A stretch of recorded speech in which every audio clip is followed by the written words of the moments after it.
Thanks, We Dave. got Gabriel tonight, no nonsense guy, so everybody ready? Okay, folks, I'd like to call this portion of the meeting to order, please, and start with the Aboriginal Acknowledgement. We would like to acknowledge the land of which we are gathered is the traditional territory of the Tanaha, the Silix, and the Sinix peoples. It is home to Métis and many diverse Aboriginal persons. We honour the connection to the land and rivers and respect the importance of the environment to our strength as a community. And with that, I'd like a motion to adopt the agenda as presented. Moved by Councillor Renwick and second by Councillor Woodward. Any questions or comments? All in favour? Thank you. Adoption of the minutes from the previous meetings of January 29th, 2021, February 5th, 2021, February 9th, 2021, February 22nd, 2021, and February 23rd, 2021. Moved by Councillor Woodward, second by Councillor Morrison. Questions or comments? All in favour? Thank you very much.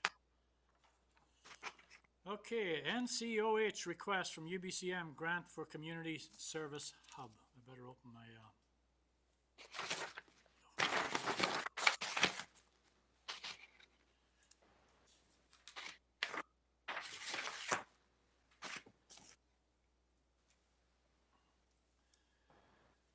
Okay, I'm just opening up this computer. It's a little slower than I expected. Sorry, I should have had it open sooner.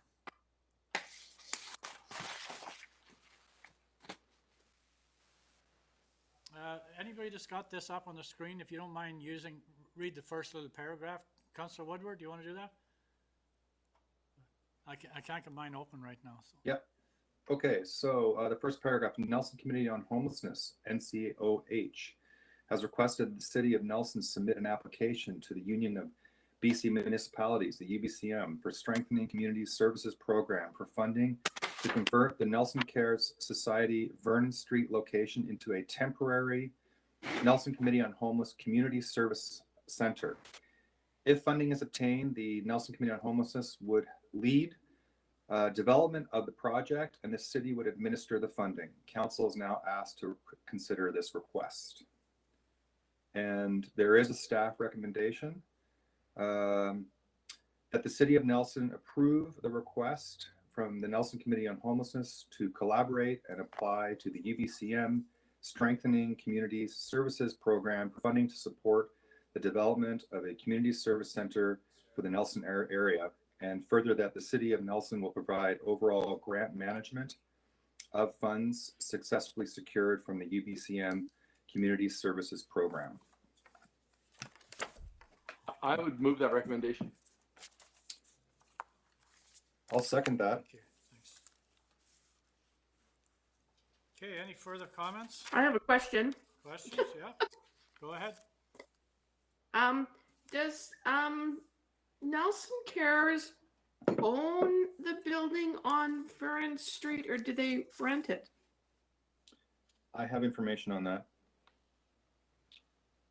Should I go ahead? Yep. So that is owned by well, I won't mention the name, but it is owned by somebody else. They've been renting from the landlord, and the landlord, as far as I understand, is in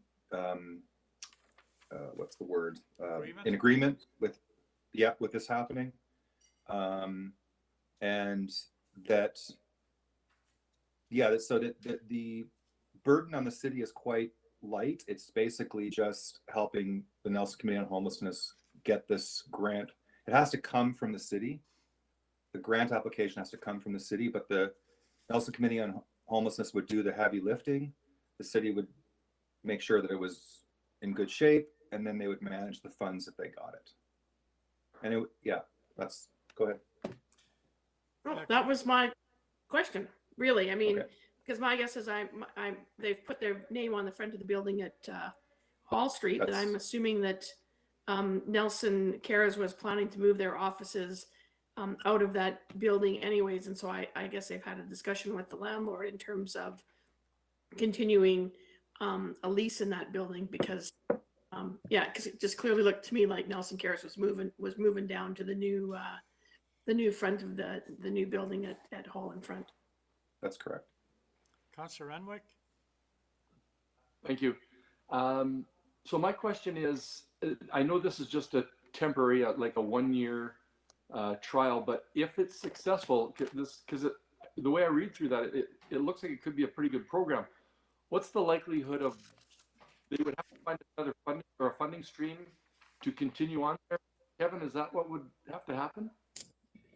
Yeah, I raised that with Councillor Page and maybe Councillor Woodward. Is that would be my only concern is, you know, as long as they're clear that the city of Nelson won't be funding this program in the future, and hopefully the province has thought it through, and you know, creating these things on a temporary basis just to close them doesn't seem to make a lot of sense, and clearly it needs to be subsidized to make it happen. So that's the risk is you create a program, you know, the province chooses not to fund it, and you know, they put pressure on council that, you know, you should be funding this. So I would make it really clear to them that, you know, the city will not be funding this if they can't secure funding from the province. So hopefully like I said, the province has thought that part through, and or why would they fund something that is actually you know, not a temporary program, right? Councillor, I'll give Councillor Page a kick at this one. Councillor Woodward? Sure. Go ahead. Yeah, it is. Right now, it is meant to be a temporary piece. The only piece I want to add to this, because I think, you know, Woodward has answered the questions that are out of the table. We'll have to look to see what next year, if this program is successful, what funding streams are available from the province. Luckily, our former colleague's office is just down the street from there, so we'll make sure this is continually on her radar. But I want to look for places as we do this administration and build out the granting piece, and to have those co-benefits. There's pieces in this funding stream that speak to collaborative, coordinating community engagement. So I think there's an opportunity for NEST to have a piece here to fund and support some of those engagements with vulnerable populations.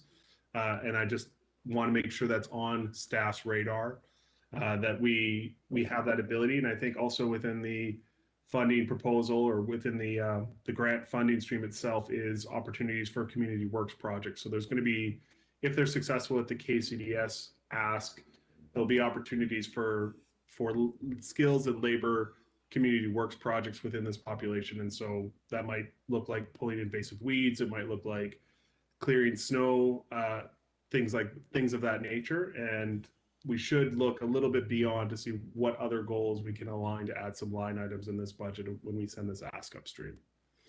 So I've listed out some of those in the document attached, and I just want to make council aware of it. And I would just say on the Nelson Next, we're just working through that. So I can't say at this stage there's any capacity at this stage. So, Sure. Councillor Woodward. I just wanted to add a supplemental. I think what this is attempting to do is the province is really trying to push getting this kind of wraparound services idea where you're actually working with the vulnerable population, you're wrapping them with services so that you're reducing the stress loads on different parts of our city and sectors, because you're wrapping the services these people need, and there's a storefront where they can just go and they can get these services. So I think for me, it seems like a really good experiment to see how this will affect the vulnerable population in terms of helping them out, getting them what they need, and hopefully reducing stress loads on the rest of the town. So that's the hope. Any further questions? Okay, so I had a couple, Kevin. I don't know if you can answer them or not, but this is not Nelson Cares that's applying for this money. we are, yeah, it has to be funded by it has to be applied for by the municipality, and that's common on a number of these things that are managed by the UBCM. We've done those type of things with a number of different groups, whether it's the housing strategy or others. And we create agreement with a party that, they're responsible for delivering it. We're just managing the contract and the funding.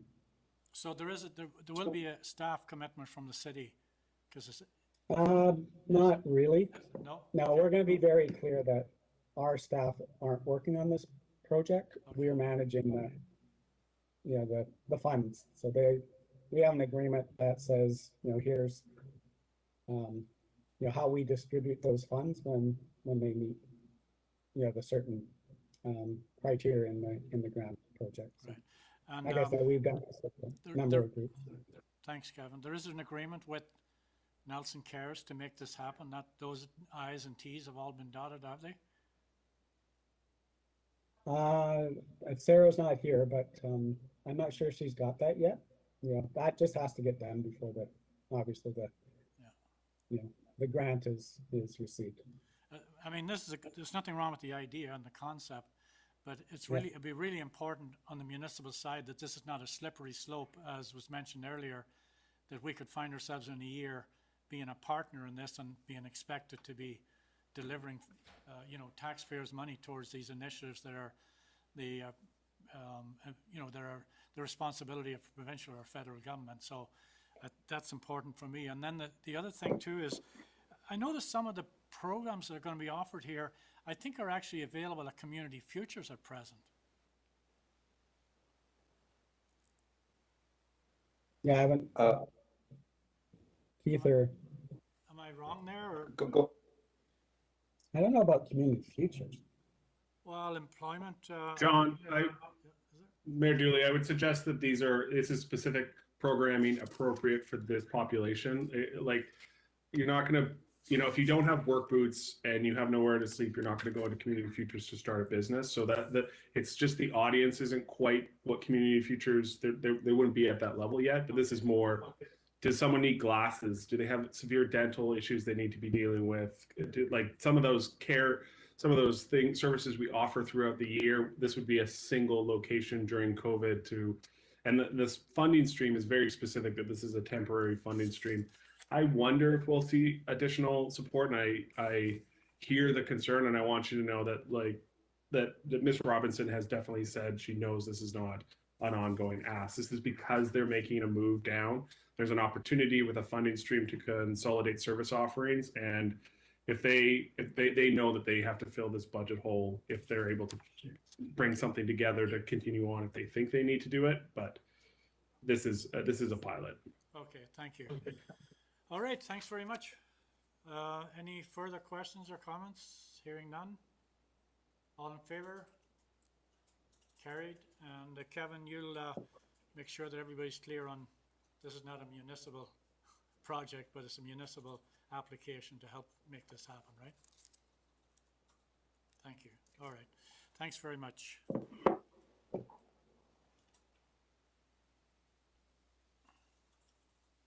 The next, I got the computer finally fired up here.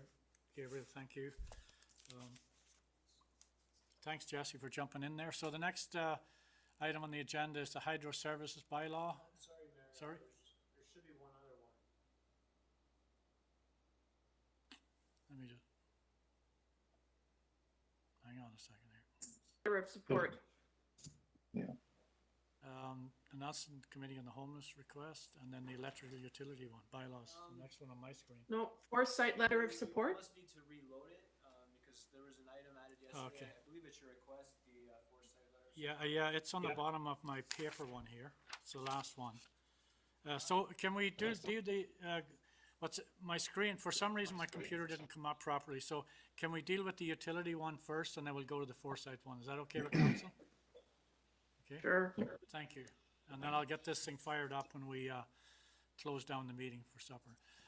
So next up, changing the agenda slightly, but Hydro Services Amendment Bylaw for Rural Rates, number 3518/2021. And that's to raise rural electrical rates by 2.3% on an annual basis. Moved. Sorry, okay, the staff recommendation is Council pass the following resolution that the Corporation of the City of Nelson Hydro Services Rural Rates Amendment Bylaw number 35181/2021 be finally adopted was moved by Councillor Morrison and seconded by Councillor Page. And can I just give you a little bit of an Sure update where can, we're Kevin, at yeah. with this? Go ahead. So they've given us interim approval, and so this isn't final approval. I guess if they change this, then you're going to have to amend the bylaw. But you know, we need to pass the bylaw. It's the idiosyncrasy between having a duly regulated utility.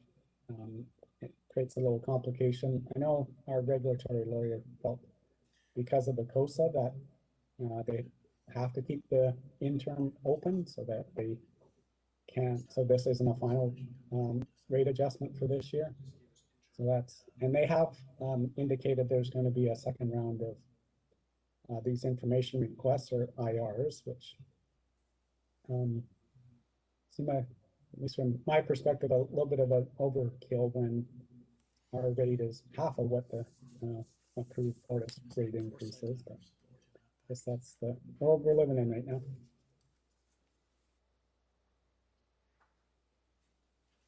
Okay, Kevin? That's it? Thank you. Any questions or comments from Kevin? Or any, or Gabriel's here as well, so Councillor Lochtenberg.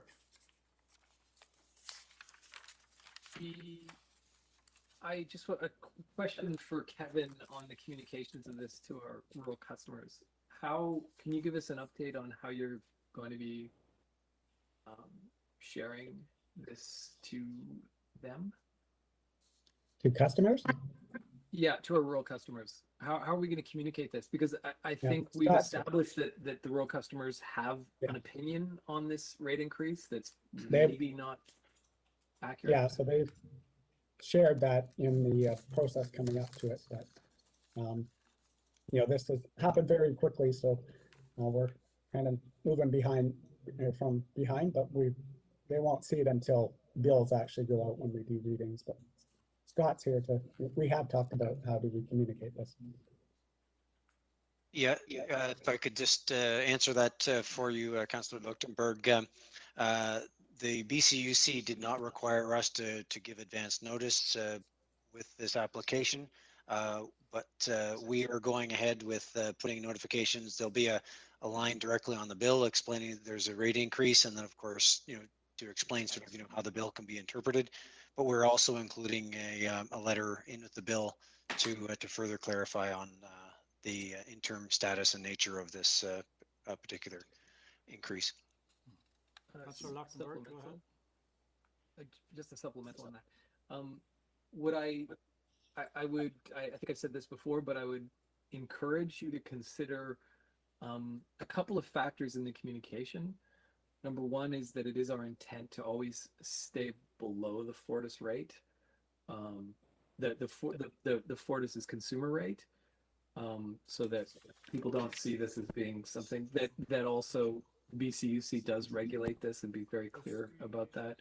Also, and I know I don't think we've established that policy about staying below the Fortis rate, but it's certainly been communicated, and so I'd like some clarification on that. So just to put that out there. Councillor then Lochtenberg, just to be clear here for everybody, this is separate from our other application that we have in. We've been doing this rate increase to our own urban and rural customers for years. This is separate from the COSA application that we currently have in. Not saying we shouldn't be communicating, but just to be clear, so we're not mixed up between the two here.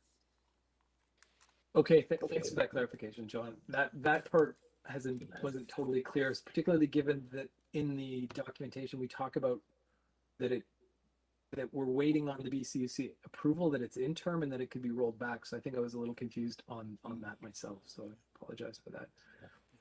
Okay. Yeah, this is just a general rate increase It's a general rate increase, yeah.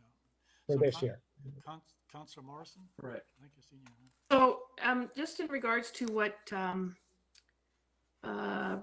Director Spencer was saying there about putting out how to read the bill and how and what the increase looks like. I would just want some clarity that as an urban payer of this same amount of increase, that that little note will be coming in my bill as well for clarity for those of us who are paying the urban increase. I just like, hopefully that's not just going to the rural customer when we have the increase, that we give this information to everyone. Yeah, I can confirm that, Councillor Morrison, that we'll be putting in the same notification in all of our customers' bills in their next round. Their customer, we have different billing cycles, so the next bill that our customers will receive will include that information, as well as information about our EcoSave program and how to reduce the impact of rate increases. Thank you. I get a bit nervous when I hear somebody out there is getting it, and then, you know, when they're having coffee and, well, I never got that in my city bill, so obviously you've got an increase and we didn't. I just think that in talking to what Director Lockenberg, Councilor Lockenberg was talking about, is that we need to be consistent with the scripting, and this is affecting everybody. So I just wanted to make sure that everybody was getting was going to get the good news or the bad news, however we want to look at this increase. That's correct. Thank you. The good news is it's half of what Fortis rate increase is. Well, Councillor and Lockenberg, maybe go ahead. if I may, just to kind of build on that, I think this is, even though this doesn't directly relate to the bigger potential rate increase, that's something we've been doing for years, et cetera, it will be an opportunity to communicate and to set the stage for further communication. So things like that, I think, are great to reference Fortis and what Fortis rates increase, and that part of that communication, I think, would be helpful. I also do think sort of starting to communicate the bigger story that we, in anticipation of the approval, would be really useful here too. And I know you're already thinking about that, but I just want to share that I'm continuing to hear misinformation out there and general confusion, that this would be a good opportunity to help ameliorate some of that. Thank you. Thanks, Councillor Lockenberg. Any further? So just on that, yeah. So one of the things we've talked about is, you know, making sure that we're having, just like our other utilities, ongoing communication about, you know, what you're getting for that increase, the capital plan, you know, what we're delivering, veg management, all those, you know, those things that we, you know, need that money for, and how we spend it. And, you know, I think we are quite successful in our water and sewer rate increases, as the mayor and Janice was at the beginning of that. We increased rates substantially in those two utilities, but we had that buy-in because people saw that, you know, that those fees they were paying were going right back into the infrastructure of the utilities. So we, you know, we're just going to do a better job of making sure that we have that value statement out there, and let people know what we're doing with the, you know, those rates that we increase. So that will be ongoing. The other thing that Scott's working on is, you know, for the record, to, you know, clarify some of those misinformation that's out there. So we're just working through that as well. So we'll be doing that piece, and that's really coming more from the COSA than you know, a general rate increase. Thank you. Thanks, Kevin. Thanks very much, Scott. Any further questions? Hearing none. Councillor Morrison moved. Who was the seconder there? Sorry. Councillor Page. Okay, everybody in favour? Thank you very much. All right, Scott, I'm not sure you're sticking around, are you? Or you're done now? You're off. Okay. Take care. Next up is the Foresight letter of support. Earlier this month, March 2021, Foresight requested a letter of support from the city with regards to its application to the Southern Interior Development Initiative Trust to fund a clean economic recovery advisor to help coordinate and advise Foresight's efforts in climate change investment.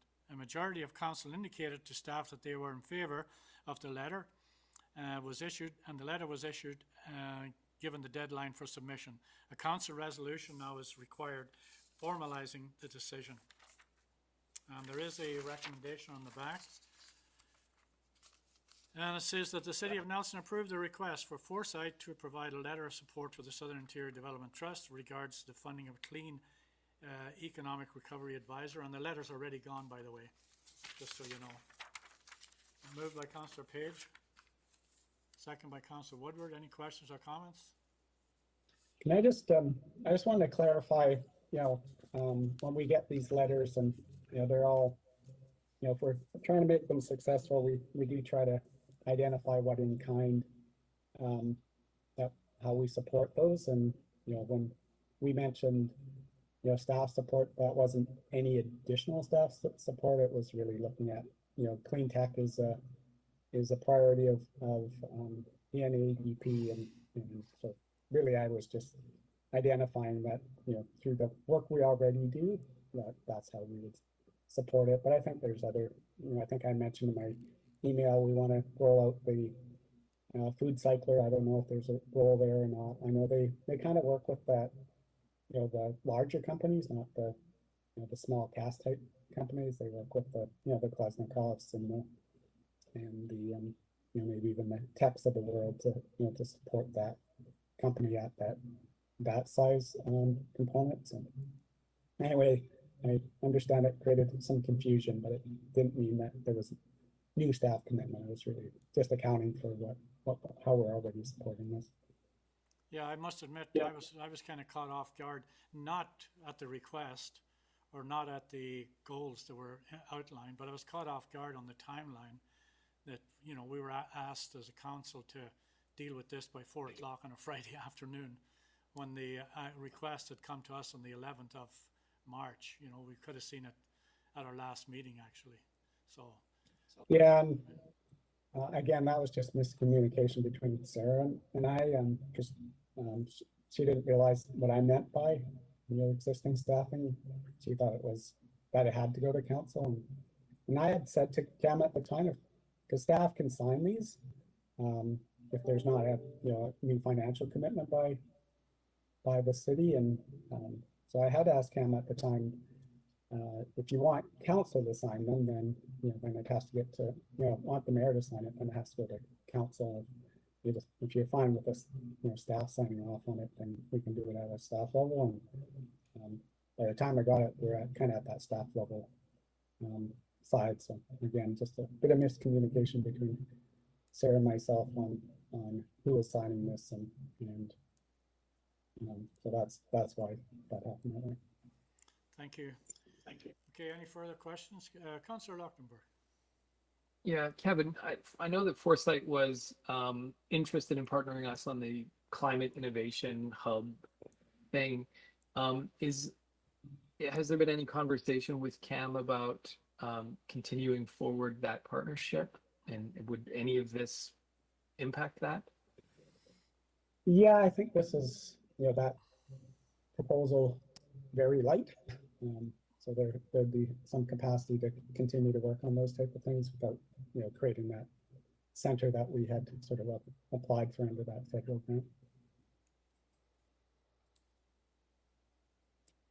Thank you. All in favor? Thank you very much.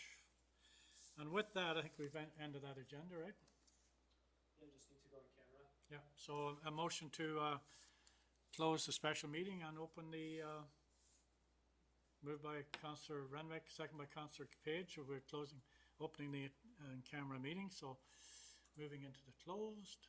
All in favor? 1 minute to switch, turn off the screen. Yeah, and we have to take a minute here to switch over the system here, so just hang in there, folks.